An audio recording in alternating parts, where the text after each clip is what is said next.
What's up? What's up? What? Have you ever wondered how to get proper money for hard money lending? No, that's not the right thing to say. What's up, you guys? Come on in the room. Antonio plays too much. Come on in the room. Join in. Happy Tuesday. Come on in the room. I was listening to an ad because my Facebook is full of ads, right? It truly is. So one of the things, one of the guys on the ad said, you got to have a disruptor when you start the video. And you know, you have been disrupting a lot. I disrupted you just then. Yeah. You have been disrupting a lot. Look, you guys, we were at the radio station on Sunday, and Antonio thought he was the host. He started asking questions. And I had to tell him, that's not your role. That is not your role. I'm evolving, y'all. I'm evolving. I literally just watched the video of our first REI Live. And if you don't know REI Live is our local meetup, and we partnered with Brian Tripp and started running. Mm-hmm. So on the very first one, I literally just watched that video. It was 2021. 2021, and boy, I looked at me. I was sweating so hard, and I ain't even had nothing to say, y'all. You know, I remember that. I literally had nothing to say, but I could see myself over there. I just had sweat pouring down my face, and I'm looking like, oh my God, what am I doing up here? And we thought that was going to be the last night Antonio ever spoke in front of the crowd, because he was literally sweating on the sideline. So for all of you guys who are sweating on the sideline and you're afraid to get started when it comes to real estate, we understand you. We understand how nerve-wracking it is. I see you guys. What's up, Chris? What's up, Ms. Woods? What's up, Joy? Hey, Cynthia. Hey, Joy. If you want to see that video, man, I've seen that video, but it's a funny video, man. And I was looking at it like, wow, dude, I've come a long way.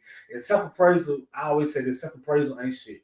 But watching myself that night, I was just like, oh, wow, I've come a long way. Till I started asking the radio host questions. He did. He has really lost his mind. What's up, Miss Price Edwards, Tamika? I didn't say your whole name. I'm so sorry. Hey, Joe.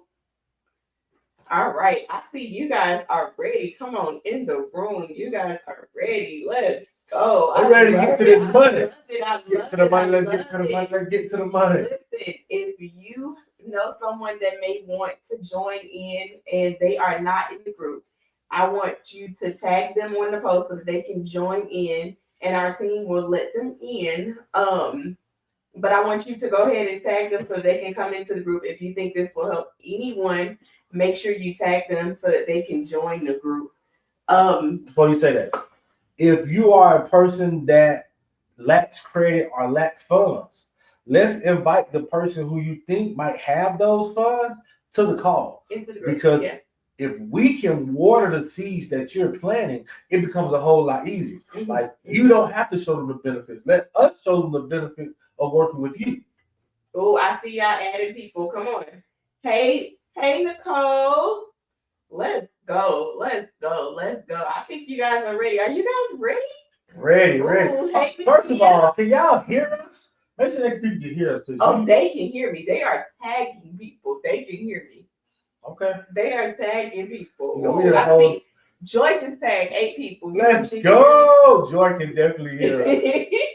You ain't made Joy her link yet, me. Joy reminded me. Joy knows. Man, I'm super excited to have Mr. Rick on with us. Mr. Rick is a part of our coaching community, and he is always a go-giver. He is always being available and willing to help. Mm-hmm. So I just learned something new about him, and he's going to tell his story, but he was actually a part of one of our first coaching programs. Yes, and we didn't even know. And he was actually in Birmingham. Wow, that's crazy. It's such a small world, and sometimes you don't even know and understand how small it is and how important it is to talk to people, to have relationships, and just find out exactly what people do, what you do, and how can you collaborate. All right. Today, I see you guys still tagging. Good job. Go ahead, tag them. A part of today's training is we found a lot of people that say, I can't either scale my portfolio because I don't have the funds, or I can't get started because I don't have the funds, maybe I don't have the credit, or maybe I just can't do it right now from a financial standpoint. And let me be the first to tell you that if you don't have the credit, you can still invest in real estate. If you don't have the funds, you can still invest in real estate. All right. There are literally ways that you can invest in real estate without having your own personal funds. So if that is your roadblock, I am here to help you to break that fear because it no longer exists. All right. Let's go. Rick Howell is literally waiting. He is looking like a boxer, looking like a boxer, yeah. And I'm excited. I want you guys to ask questions because remember at the end of the day, this training is for you guys. So if you're don't hold back, ask your questions. If it's something that he'll get to later in his presentation or his talk, he will let you know. But I want you to ask questions and make sure that you don't leave here today without understanding how you can get off the sidelines and get into the game, whether you have capital or you don't have capital. All right? Girl, that was good. Girl, you've been practicing. Rick, you ready? That was good. Let's do it. What's up, Rick? Man, I'm enjoying. I might just want to sit there and be a visitor and watch you guys go back and forth for the rest of the hour. That's entertaining. Thank you for letting me on to speak to your community. I love it. Thank you for coming. Absolutely. You're more than welcome. Beautiful. Well, a little bit about me. My name is Rick Howell. I'm from a little town that's a lot like Birmingham, little colder, but up here north in Toledo, Ohio. Right. So it's about an hour south of Detroit. I've been investing for about 15 years, got started in 2010 when things were real bad. And since then, we've built a pretty successful real estate business, small, family owned. We're just a locally owned business here in Toledo. We do all of our deals within probably 20 miles of my house. So we're not one of these people that does all these virtual things and all that. We're very belly to belly business. We go out, and my son and I go on every single appointment. And we on average do, if we do 25 rehabs a year, and maybe we would probably focus on about 25 rehabs. It would be a good KPI, maybe 20 listings and 10 rental properties. So we're very small niche. But prior to all that, I was just a construction worker, right? Construction worker that went through some hard times as an electrician. Ended up seeing an ad on TV of, learn to flip houses with none of your own money. That was the hook. And I ended up at a real estate event. And then the reason I'm so excited to share this with you guys is because this topic, I was sitting in the event and the gentleman in the front of the room was talking about rehabbing houses, borrowing money from people, the X amount of dollars, the amount of money didn't matter. I looked at my boy sitting next to me and I said, Chuck, who in the hell is going to loan us money to flip houses? I said, who's going to loan us? Look at us. Who's going to loan us money? Right? That's exactly. He was like, yeah, you're right, bro. I don't know who's going to loan us anything. That's where it all started. So I promise you, if you're in that place or you have that mindset or just kind of a roadblock, we're going to work through that today. And you're going to walk out of this event or walk away from this podcast with all the tools that you need to get started tomorrow. Yeah, listen, there's so many hearts going on right now in the chat. If you guys let me say this. If you feel like that has been your obstacle, I want you to raise your hand in the chat. If your obstacle was, I don't feel like anyone would lend me money. Raise your hand in the chat. You find the hand and you raise it. Okay, raise your hand in the chat. I see the love. Ooh, I see you guys. So I'm supposed to take a picture and then raise my hand in No, the chat? Antonio. How do you raise your hand in the chat, bro? Okay, put a heart, Ben. Put a heart. That makes It's not Zoom. You can raise your hand. You do a hand wave. There's emojis on your phone. Okay, I see the emojis. Jimmy put about 30 on. You can do that. Give me a like. Give me a heart. Give me one of them. Okay. I was actually talking about it in the chat. Ain't no hand one though. They didn't understand either. Thank you, Courtney. Courtney, you always on her side. You always trying to make her right, Courtney. Me. Okay, Jimmy. Nakia got it. See, they got it. It was a delay. They got it. They had to figure it out. Are we getting some good? Are we getting some good interaction? Are they interacting with us? Yes, they are. Good. They're already decoded. So with StreamYard won't let you see directly into the group. Right. But I keep this little handy phone up so I can talk back to him. Aha, there you go. Got you. That's smart. Okay, good. All right, Rick, the floor is yours. Okay, let's do it. So private money lending, right? So make sure everybody's interacting because you guys can bounce off me what questions coming through or whatever, but let's take it back to where it all started. When we first started in real estate, it all started for us was a guy on my job site was flipping houses on the side. Him and his kid were rehabbing houses. And at that time in 2010, if anybody can remember back that far, in the construction world, if we got laid off, we were off for a minimum of 18 months to probably 2 years. There's a layoff list in the union to where if you got laid off, you had to go to the back of the list, wait your turn to go back to work. That's how all that worked.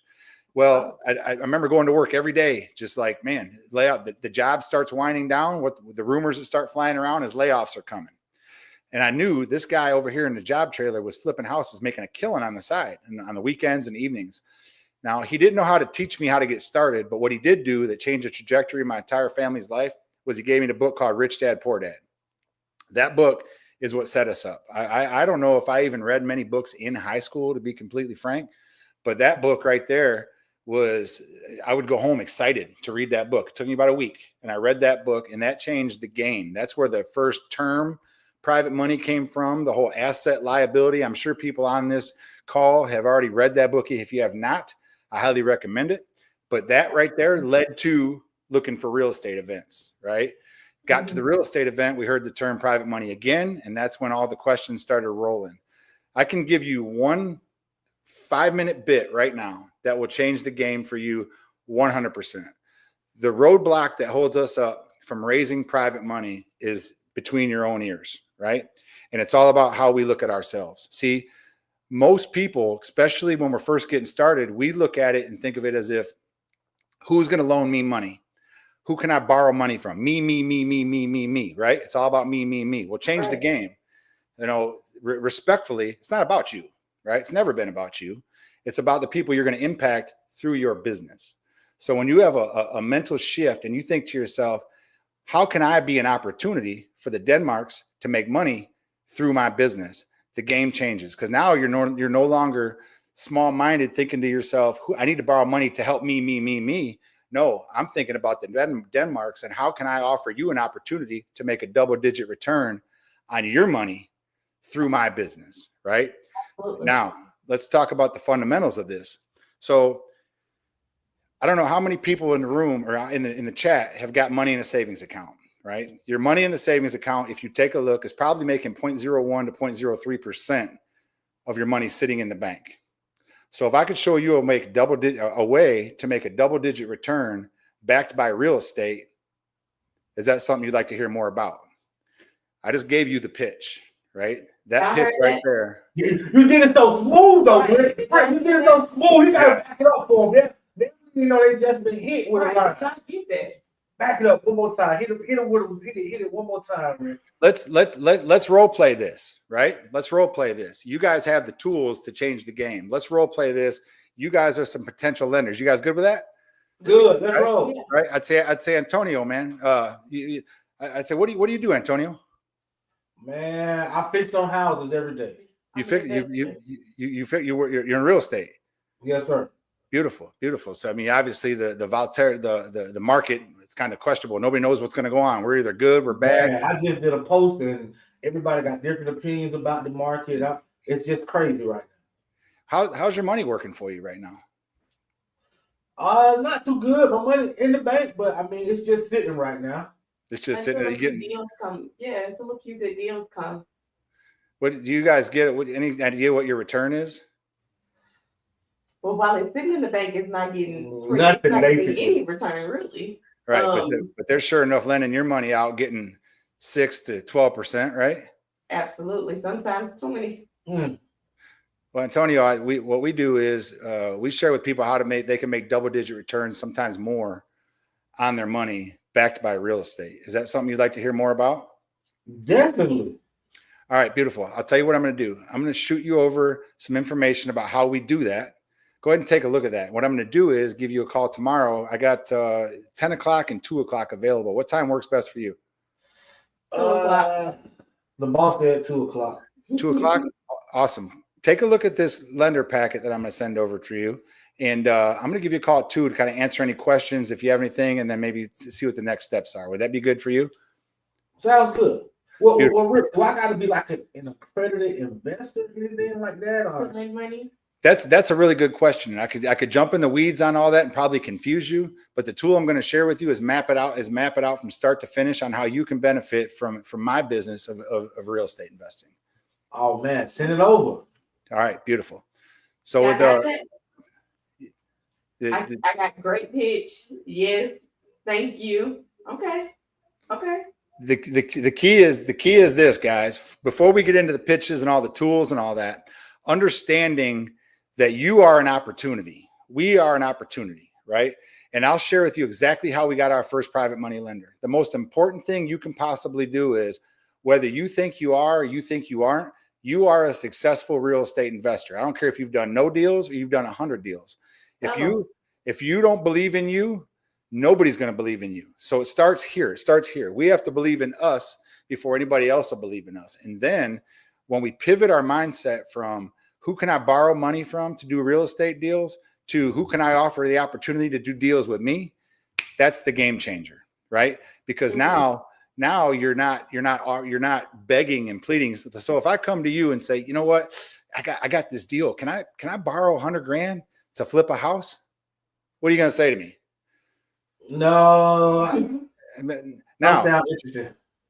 I'd say, hey, Antonio, I don't have a lot of time, brother. I got an opportunity for you to make, 10, 12% on your money on this house over here. It's the value of it is about $200K. I'm going to purchase it for about 90, right? So I'm going to be all in for this thing, about 130 G's. On the back end, we're going to make about 70K. Through that process, I'm going to give you a 12X return on the money that's sitting in the bank right now, making nothing. Would you like to hear more about that? Absolutely. Yeah, that sounds pretty good. Yeah. It all starts with our posture and how we carry ourselves, guys. And for those of us that are just getting started, it's okay, because where we got our first lender from was a complete accident, right? Our first deal, I'll talk about our first deal in a second, but our first lender came from me telling my sister one day at work that I had this bright idea that we were going to flip houses and we were going to borrow other people's money and we were going to pay them a 10% return, all this stuff. I was just, I had no idea what the hell I was talking about. But I told everybody who I was and what I was doing. That's the key, is you let everybody know this is who I am, this is what I'm doing, and keep it rolling. And eventually somebody's going to say, you know what, I'm interested in hearing more about that. And then that's when the mentorship that you're working with, your community, that's when the next steps are coming. But without talking to people and believing in yourself, none of the other stuff happens. Absolutely. Nicole said it's mind over matter. Absolutely. It's mind over matter. Jimmy said, I need that packet. Stay to the end, and Rick has a surprise for you. Stay to the end and he has a surprise for you. One thing I would say, Rick, is it's amazing how success leaves clues. Yeah. And 85 to 90% of the things that you're telling them, that you are coaching them on, are things that successful investors teach people. Yeah. And a lot of times we feel like we got to recreate the wheel. We got to go create this whole new thing. You don't. Some people are so smart that they're too smart. And they want to create this whole new building and this whole new way of doing it. Like, the blueprint is already here. Already laid out. Like, me and Rick ain't talked more than an hour about different things. We come from two different places, two different backgrounds. But the things that he's telling you, the foundation, the principles, they don't change, y'all. Yeah. This is what successful people do. Get your mindset right. You got to think like you're an investor already. You have to talk like you're an investor. Talk like you're an investor. You got to tell people what you're doing. Like, these are things that you got to do. And I'm so happy that you are only just saying it again to reiterate to the people that watch us all the time. Hey, this is the step to success. Yeah. Yeah. 1,000%. Now, if you the people, the thing that happens that I see slows most people down nowadays. And when I got involved in real estate, we didn't have all this Instagram and all this stuff to jump down rabbit holes. The main thing I can tell you right now is if you're in this community that you're watching this on right now, stay in this community and interact with people in this community. Because here's what happens. You come in this community, you get some advice, you get some knowledge, right? You get online, you're at work, you're on break, you're scrolling. You see the next video, click. Now this person gives you this idea. Well, now you're down this rabbit hole over here. And then pretty soon you're chasing and you're measuring yourself. And all of a sudden, I'll be the first to tell you, I've been part of the biggest masterminds in the country. 99% of the things you see online is absolute BS. Number one, connect with people that are actually, you can credibly say they are able to teach you to do what you want to do because they've already been there and done it. That's the first thing. Don't get slowed down chasing more information. We become information junkies. We think that if I'm learning it from this podcast, well, I'm not too sure. Let me jump over on this podcast. They're going to give me the same information, but we slow ourselves down by doing that. You are the 1,000% average of the 5 people that you spend most of your time with, number one, right? These are all cliches. These are all cliche things. I'm pushing 50 years old, and it doesn't matter. It doesn't change. Eagles fly alone, and pigeons flock together. So if you're hanging out with a bunch of pigeons, bad, stinking thinking and all this stuff they say, that's how you're going to think. If you're hanging out with a bunch of optimistic individuals with growth mindsets that are doing big things on the way to doing big things, you're going to grow. You're going to mold to your surroundings of people you're surrounding yourself with. So if you're in this community and everybody's growing and rowing the boat the same direction, stay there. Learn from these individuals, grow together, and I promise you the sky's the limit. Because all these fundamentals that we're teaching, they don't change. I'm just a laid-off electrician that happened to go to the right event at the right time and put myself around the right people. And now it becomes an addiction of being around growth-minded individuals, if that makes a lot of sense. No, absolutely. I got 2 things. Okay. First thing I want to say is Rick has 2 scripts that part of what we just went through that he's giving everybody on this training. So drop me in the chat if you want those scripts. He has one when you're in networking events. He also has one when you are in person. So make sure you drop me in the chat to get those scripts. Second thing is, finish telling me about how you got this first lender. First lender. Okay. So I was literally telling my sister, and I'm going to tell you all the mistakes I made too, because this is a major one. And we lost probably well over a lot of money over the years. I skipped the part of the book that was probably the most important piece. When I was telling my sister about borrowing other people's money to flip houses. Now, mind you, I'm a construction guy. I understood the flipping piece. The business and all that, man, I'm not a business guy. I was a construction guy, apprentice. And so I heard 10% return. Right? Now that can mean a lot of different things. The word that was missed out on that was the word annualized. Okay. I'll elaborate more on that in a second. So we started, the gentleman that overheard me saying about this worked for my father, and he came around and he was like, yeah, I'd be interested in hearing more about this. And I was like, shit, I don't know what else. What's next? Right. I don't know. I said, Neil, we're going to borrow money. We're going to flip houses, and we're going to play a 10% return. Everything Rich Dad says, right? That's all I knew. But he was interested. I don't know why he was interested. Here's the deal. Know, like, and trust.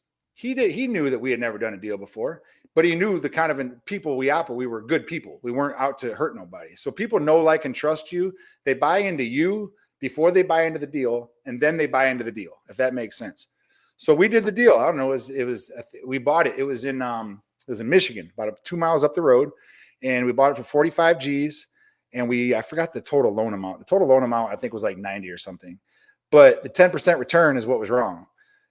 I gave him a 10% return, like the whole 90, 10%, $9,000. Well, the term annualized was missed. What annualized means is, I'll use easy math so everybody can roll with me here. If you borrow $100,000 on a 10% annualized return, that means if you have that $100,000 for an entire year, the return on investment, the money they're going to make is going to be $10,000. Okay. How do you break that down for when you don't have the money for an entire year? You simply take that $10,000 and divide it by 365, the amount of days in a year. And then that's how much money they make in a day. So if you have the money only for 6 months, 3 months, you just take that many days and add up how long they had the money, get your 10% return. That part I did for probably 2 or 3 years. So mind you, I didn't hire my first coach until early of 2016. We did this all off of reading books in a hope and a prayer from 2010 until 2016. And then when I went to the FB event, I learned the term annualized. And I'm like, holy shoot. I said, we've been doing this straight 10% for all these years. No wonder I was only doing 2-3 deals a year at that time. Right. Right. So just the term annualized, you have to understand it's no different than a credit card. The term annualized means the percentage return is 12 months. How do you find out what that number is? Take that whole return and break it down by 365. That's how much your lender makes per day. That was a good. That was a golden nugget right there. We had a similar issue with that. We didn't know how to explain it. We were probably on our third lender, and he was like, "Wait, I should be making more money." And we were trying to explain it to him, like, "Well, we only had it for 3 months. Like, what do you mean?" He was like, "No, you said you was gonna pay me 25%. No, it's per month. Like, wait a minute." Yeah, it's annualized. Yeah, we couldn't get that out. We had to have our attorney to help explain it. Like, hey, you got to help us out because we don't really know what to do here. And it annualized ROI. Yep. Yeah, it was at the time of pay. Yep. Like, wait a minute, you owe me more money.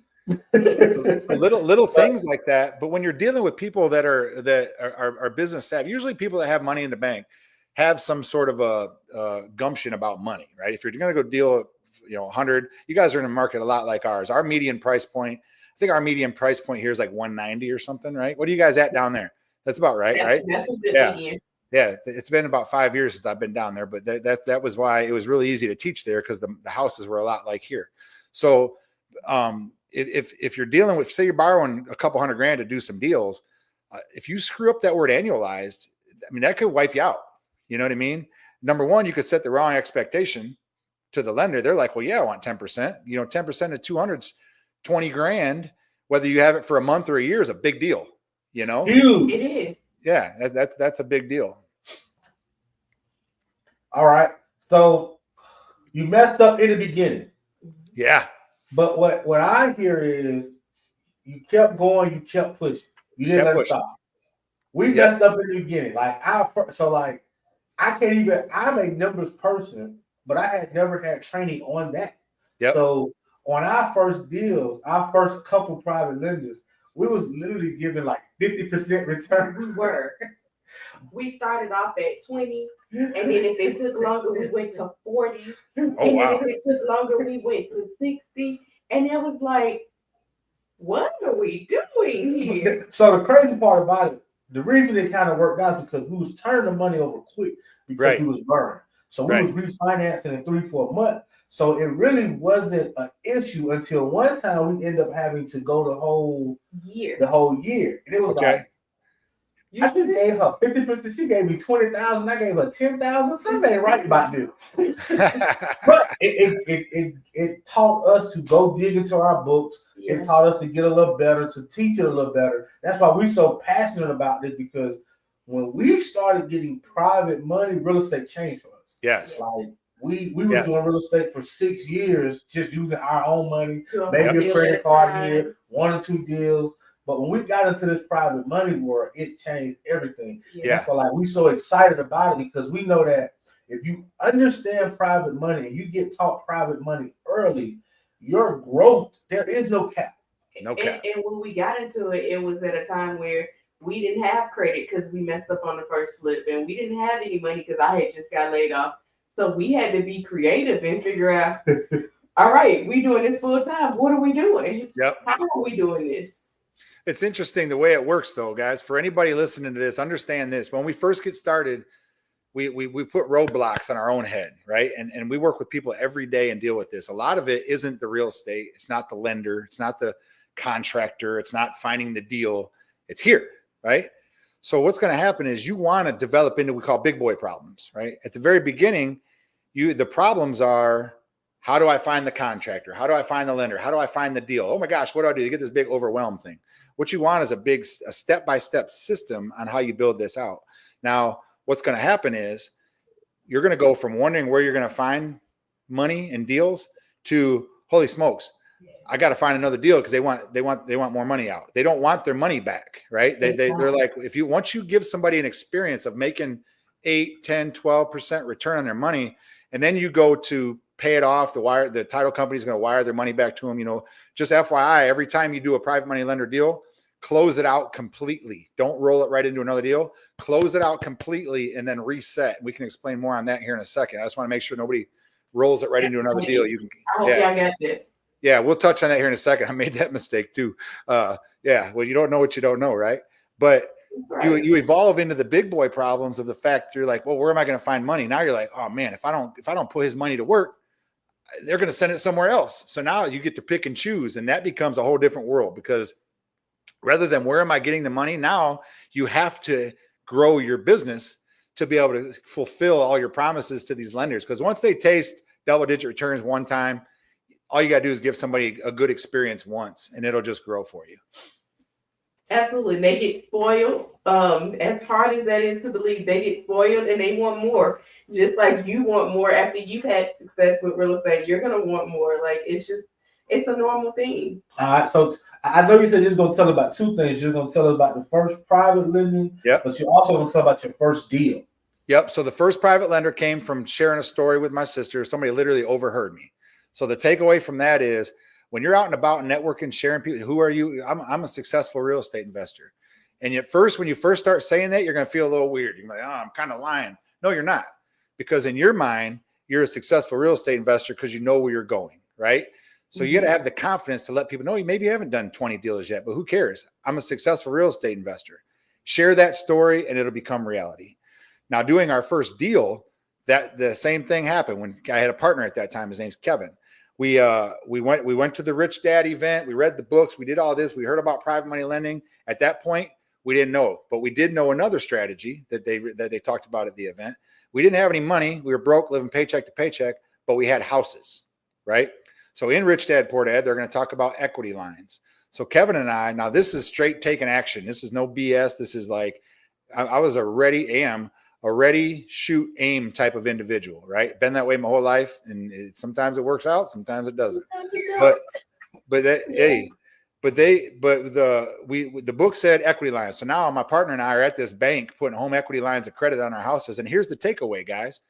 If you're not familiar with what equity is, let me share what that is.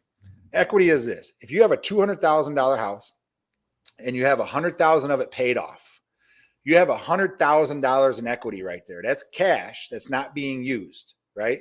You can take a loan against that, or you can put a credit line against that $100,000, a little bit less because they'll do about 80%.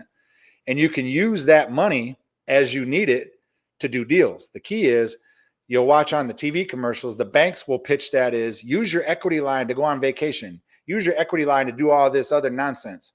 Not a good investment.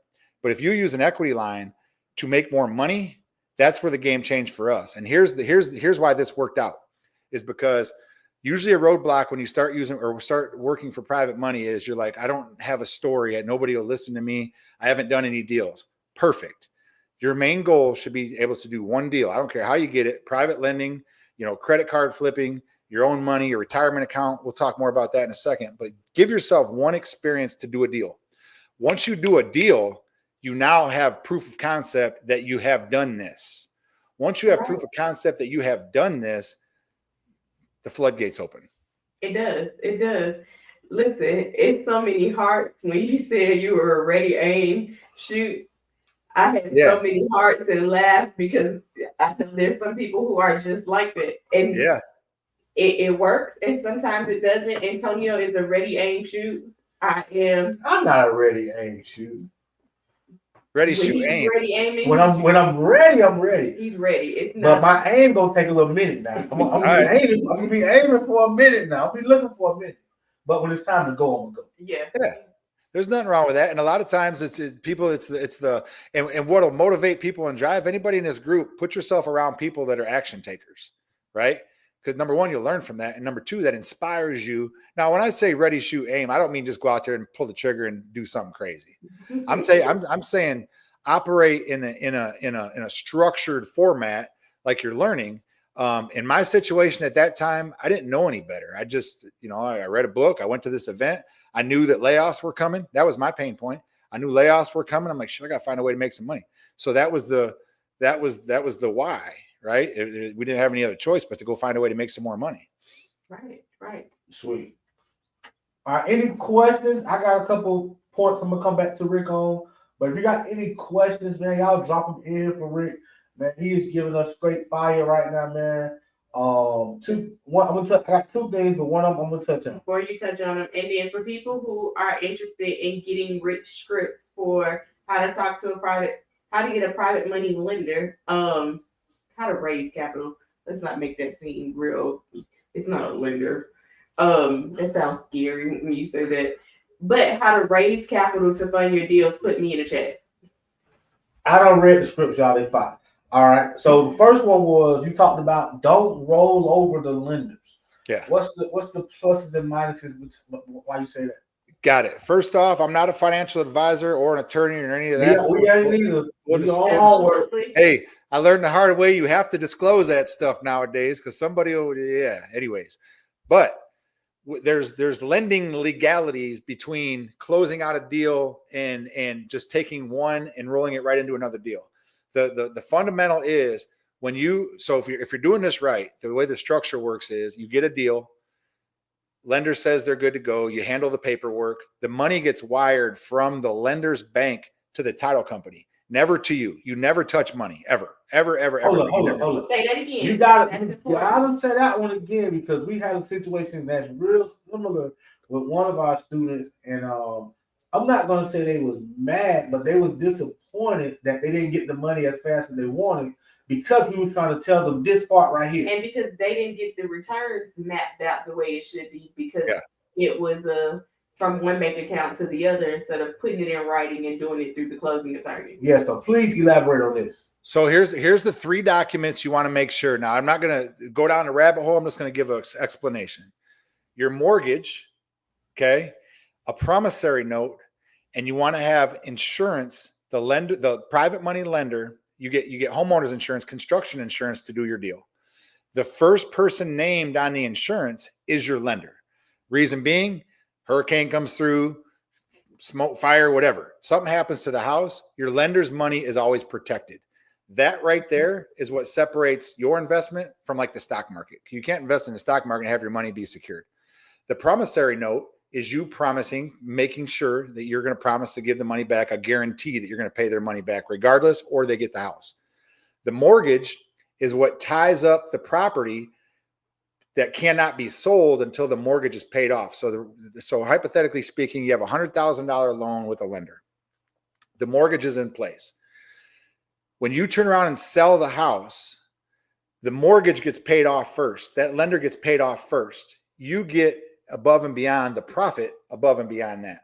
So these are three documents that protect your lender: a promissory note, your insurance, and your mortgage. Now, fundamentally, the money gets wired from your bank to the title company. The title company disperses funds. That way there's a paper trail, there's a track record, and everybody's protected. Everything's above board. All the numbers are on the closing statement. Don't ever get caught in the trap. I've seen it before. People think they're just supposed to go get a check from their neighbor down the street of $100,000 to go flip a house. Don't ever take money in your own hands to go do deals. Always run it through a title company, attorney, whatever your state has, however your state operates. Ours is title companies. Run it through the proper channels before it gets dispersed to you. That's how you protect yourself and your lenders. Absolutely. You get what I'm saying? But we said a lot. You said a lot. You said a lot. So step one, make sure there is a mortgage, make sure there is a note, and make sure you are adding the lender as a mortgagee clause to your insurance. All right. Mm-hmm. That is important because if anything happens to you, if anything happens to the property, that they are reimbursed for what you owe them. And we believe in partnerships, we believe in borrowing, we believe in leverage. So even to my people who's giving the money, it's important that you understand what it looks like so that if you do get a newer person that's trying to borrow money, you can tell them, hey, I'm not supposed to send this money directly to you. hey, where's the documentation? Where's my mortgage? Like, it's important. Am I going to be in first, second, third position? Like, where am I going to be on the title chain so that I know what my pecking order is based off of it? One mistake that we had to help a student out of, they did a JV agreement. Ooh. And the JV agreement instead of a note and mortgage. And the JV agreement, the other person was able to sell it without letting them know, where they were able to refinance on it without letting them know, because they weren't on the mortgage. They weren't on the particular house. They just had a JV agreement that wasn't recorded. That money never went to the attorney, and that became a whole catastrophe. So you want to make sure you are in position and you are on the note, you have a mortgage, and you are on the insurance, because that protects you. And that protects them too at the same time. You know, everybody's on the same win-win. You're not trying to do anything. Nope.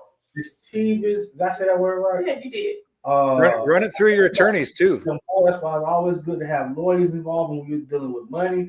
Make sure there is as little miscommunication or misunderstanding as possible. Yep. If you want those scripts, make sure you drop me in the group.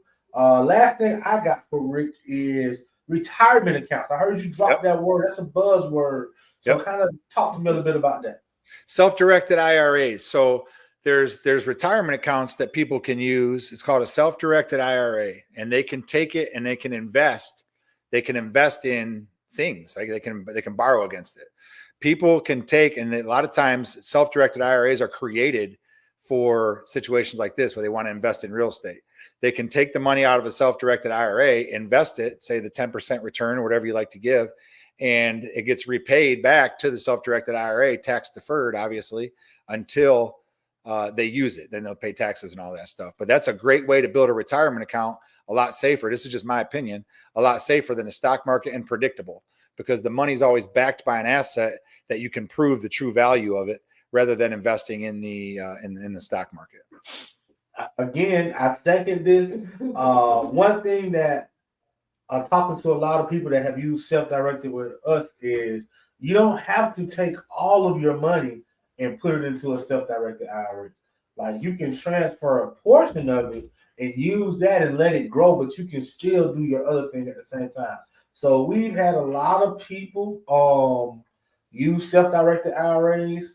Who do y'all like to use, Rick? I don't know. Equity Trust. Equity Trust. Okay. Yep. We've used Madison Trust. Madison Trust a lot. So those are two people that reach out to. If you have a retirement account and you're interested and you ain't got no hard cash in the bank, reach out to Equity Trust, reach out to Madison Trust and see, hey, I got some money in this 401k. Can I transfer some of it over? It might be 20, 30, 40,000 into a self-directed IRA and do this. Mm-hmm. And now you have access. Maybe you were at a job and now your money is in a standstill because you're no longer with that job.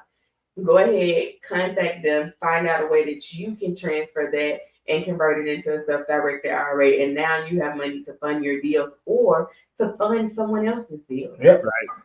Yep. Key is just protect yourself and the proper paperwork. And when you're first getting started, connect with other people in your local market and find out who the go-to attorneys are. And always run your paperwork through an attorney. Once you have the system in place, then it's just rinse and repeat. But when you're first getting started, make sure you run all your documents through your attorney, make sure everything's on the up and up. And then from there, it's just turn and burn. Absolutely. So someone put, so your name is on everything, but lender is on the insurance. Yeah, you own the house. They are in second position or first position, depending on how much they're lending. Maybe even third position, whatever that looks like. Or when they lend. And you are just making them as you have it's basically saying you have a mortgage in place with this person. That's what that clause is saying. That before, if a fire happens to the house, that person is one of the main people before you that needs to be paid off. Correct. What about life insurance? So you don't have to put them on your life insurance. You only want to put them on that property's insurance. I didn't get that from that question. Okay.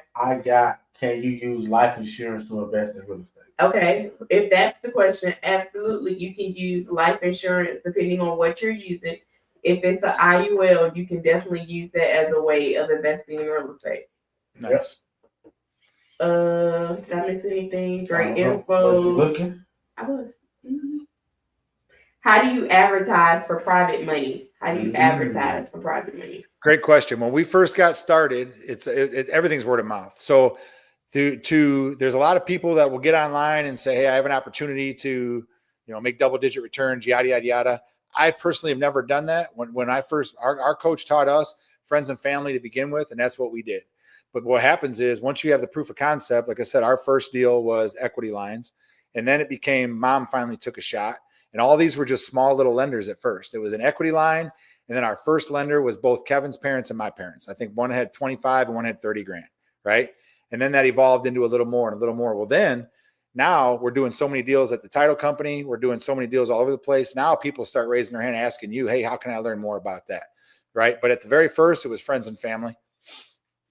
Love it. One thing I would say is I went to a mastermind training, and actually you gotta bring it back. Okay.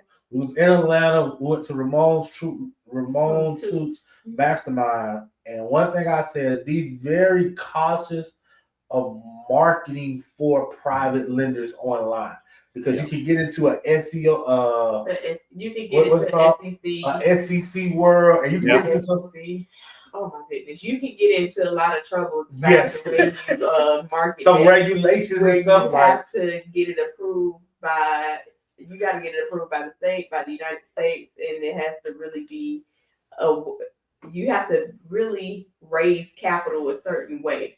So when you start raising big capital, there's a certain format that you have to do it. Now, when you're looking at the smaller capital, they're not really patrolling the smaller capital like they're doing the $1 million funds, the $500,000 funds. Like your lenders have to raise money a certain way. So hard money lenders have a strict code that they can do crowdfunding.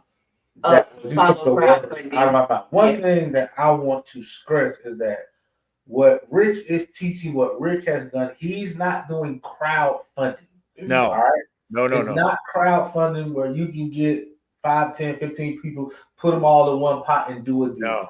All his funding is deal-based funding. Yes. And that's individual deals. To close it out at the end, because it's deal by deal. Yes. We together raise 500,000 and we gonna put it on this, and this. No, it needs to be specifically tied to property. Yes, and that's so important, y'all. Good point. Yeah, 100%. Everything's individually based. Everything's individually deal based, individually lender based. That keeps it a lot cleaner and a lot less risk between different people. Keep it as boring. You want to have a boring business. Like you want your business to be so systematic and just boring. We call it. There's a book called The E-Myth, right? It's just like a product going down the assembly line. You want your business to be so boring and so repetitive that if somebody adds something new to it, it throws you off. You're like, wait a minute, that doesn't fit in my box, right? That's just kind of how I learned. And I'm not a big. It's very systematic. Even if you look at our rehabs, every house is exactly the same. It never changes. It's exactly the same. Don't get creative with it.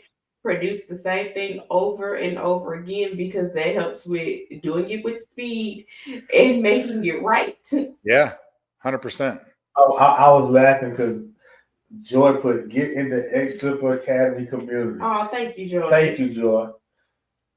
But I hope are you guys learning something today? Tell me. I need to know if you guys are learning something today. Tell me if you guys have learned something today, because I want to make sure that you got everything you need to be successful. You are not wasting sitting time on the sidelines. You're ready to get into the game. And then if you got a question for Rick, drop it in. Drop your questions. Do not leave without dropping that question. Let make sure I say this. Most of the time when me and Ashley do this, y'all know we'll stay here all day and talk to y'all. But we got a hard stop at 1 o'clock for Rick. At 2 o'clock. 2 o'clock. Rick has another engagement. So if don't do like y'all normally do, wait till we say we're finna go and then 5 questions. If you got questions, get your questions in now. We probably got time for 1 or 2 more questions. I definitely want Rick to tell everybody how they can get in contact with you. What's the best way of contacting you, Rick? Just social media. That's my name, Rick. It's what is it? Rick Howell, REI, on all the TikTok, the Instagram, and the Facebook. We're on there all the time. And if I can help anybody, don't hesitate to ask. If we're and the best way to engage, it helps us all grow. Ask questions there, and it helps me make content. I'll make a video answering what you're asking. That helps us because I get writer's block. What's the name of your group, Rick? I know you got a Facebook community also. What's the name of your Facebook community? The Level Up Real Estate Investing Community. It's a free group. We just put real content in there. I do a lot of property walks, a lot of Facebook lives. Just try to bring value, man. I mean, that's it. We just, like I said, it gets very boring because once we start walking properties, it's usually the same content over and over and over again, because that's just how we've always kept our business, you know. But yeah, the Level Up Real Estate Investing Community. Yes, I'm actually a part of the community. Yes, I'll be watching the videos. Yes, I'm a big kid sometimes. Yeah, so man, make sure you get in there. Make sure you are interacting, getting knowledge as much as possible. All right, I got a question before we go. I got a question. It says, how easy is it to scale being a one-man business? How easy is it to scale? It depends on what your term. So, I mean, I can talk point blank with everybody on this, right? The term scale is the biggest sales pitch on the planet, right? The term scale is not, it's what people use to sell things, right? For us, scale, we have a 3-person business. Is me, my son, which is our acquisitions and real estate agent, and my sister, which handles all of our books and manages all of our properties. Could we do more deals? Absolutely, right? But it all depends on what the word scale means to you. Now, there's other people that want to just do like strictly wholesales. They want to sell you the scale of scale, do 100 deals a month and all that. That sounds absolutely miserable to me. Our constraints are, for every rehab we want to do, we want to net. I think our net on minimum rehab is 40 grand in 6 weeks. That's our business model. We like to have them done in 4 to 5 on the market. And in this market right now, they're usually selling between a week to 10 days, right? That's our business model right now. So I would never, ever, ever don't focus on building your business off the term scale, because that's the guru term of buy my course, I'm going to help you do more deals. That doesn't help you do more deals. You don't need a huge team of employees. You don't need a huge team of contractors and all that stuff. We have a group of all subs. We don't have a crew that works for us. We have all sub individual contractors. And the reason that, in my opinion, do it like that, number one, that's how I learned with FB. And number two, if something goes sideways in your crew, now all you have to do is replace one individual rather than the whole crew, because all contractors have a shelf life, right? No matter what happens, they might be with you for a week. They might be with you 10 years, but they all have a shelf life. And it's easier to replace one contractor than it is a whole crew. So the term scale, the term scale, for the love of goodness, don't ever buy into that. That's the biggest, and the people pitching that online, a lot of them have came through where I came from and are absolute bull stuff anyways. Yeah.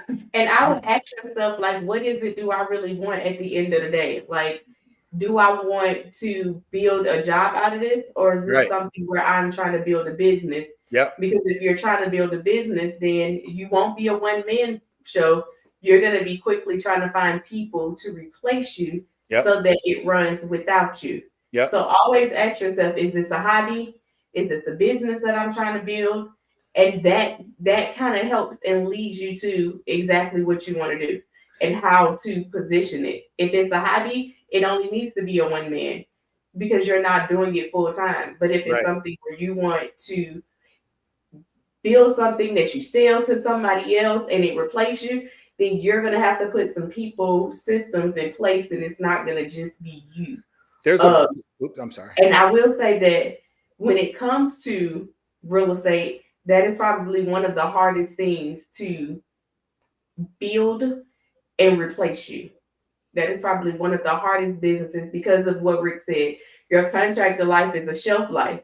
So you may have 2 or 3 good crews that work really good for you, and then all of a sudden they're like, wait, we should be making more money. And now they go up on their prices and it doesn't make sense in your rehab. And now you got to rebuild. Yep. So that's probably why it's one of the most hardest ones to exit you out of the business. So make sure you know, like, what is it that I want to do at the end of the day? Do I want to work so hard so that I can make $1 million, or am I happy with 200,000? Like, what am I happy with? Lifestyle. And the only reason I can identify this is because that's the conversation that Antonio and I have all the time. And he's like, hey, are you not happy with this right here? And I'm like, let's go for more. He's like, no, like, relax. Do you want to sacrifice this for more? So just ask yourself that question. All right, so I'm gonna tease the people. Okay. Rick, I gotta have you back. Let's All do right, it. when you come back, man, we're gonna talk about construction and contracts. Let's All do right? it. Anytime you want, man. Let's book it. Listen to it, man. We're gonna have you back. And the one thing that I want to tell people that's listening, to tease them for that is finding properties are important. Finding contractors are just as important. So you can't find one without the other. You gotta find you a good construction team, connections, because that's super important. Yep, 100%. And the community you're in is where all that starts. Yep. What you need? What I thought you were about to book it. No, I ain't that good. Oh, okay. Don't forget, we're gonna get out of here, man. Rick has 2 scripts that he want to give you guys. One of them is talking to private lenders in the group, and the other one is talking to them one-on-one. They are absolutely fire. I'm telling you right now, I looked at them, I did a live about them, I was so excited because they were absolutely fire, man. So if you want those scripts, drop me in the chat. We can send those right over to you. Yeah, if you want to connect with Rick, them. Make sure that you go join his group, man. Listen to him. He's a wealth of knowledge. He helps a lot of people get started in real estate. Absolutely. Thank you. I appreciate the opportunity to talk to you. How can they find you? Rick Howell, Rick Howell, REI on all the socials. And the name of our group is just the Level Up Real Estate Investing Community on Facebook. All right. So I'm going to make a big assumption. You're not the social media guy. Did you name all your stuff? Who named it for you? I've worked with Tom. It all started. It started working with Tom. He helped me. What we're doing is we're building a mini version of FB locally, if that makes sense, right? Yeah. Just doing a regional area with the same concepts of what we used to teach at FB. Yeah. Yep. Sounds good. Yeah. Sounds good. Well, man, I thank you. It is 2:00 our time. I'm gonna let Ashley close us out. No, absolutely. You guys, we will see you next week, same place, same time. Have an amazing week. We love y'all. Peace.